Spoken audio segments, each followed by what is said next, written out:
المالكي فعل بالشيعة ما لم يفعل يزيد بها.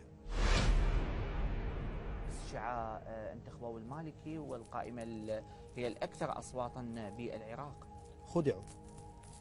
100,000 صوت أو 98,000 صوت لحنان الفتلاوي. 98,000 أحمق، 100,000 أحمق، 100,000 مرتشي، 100,000 ما عده غيره والله العظيم وبايع العراق.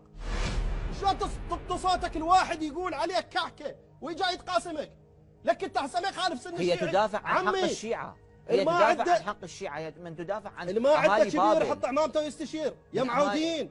ولك انت الله سبحانه وتعالى تعبدك بالعقل. هي لبوة الحلة، هي لبوة الحلة. صوتك الواحد تافه يا معود، افتهم يا شعب. هي ملقبة بلبوة الحلة. وين لبوة الحلة؟ شو مسوي لبوة الحلة؟ هاي مهاترات سياسية، مهاترات سياسية تحصل بها أصوات وتحصل بها مكاسب سياسية.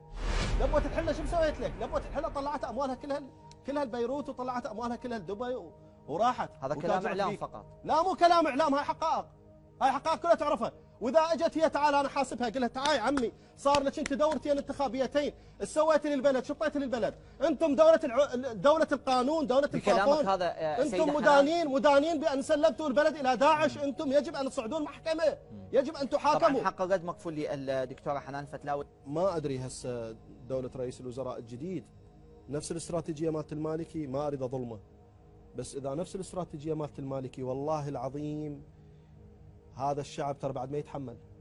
والله العظيم يقتلونه ويسوونه مثل صدام حسين. هذا الشعب بعد ما يتحمل، يعني لا هو عباله يفهم. الشعب ما قتل ولا سياسي. والله يقتلونهم والله العظيم. تدري منو اللي حاميتهم هسه؟ حاميتهم المرجعيات.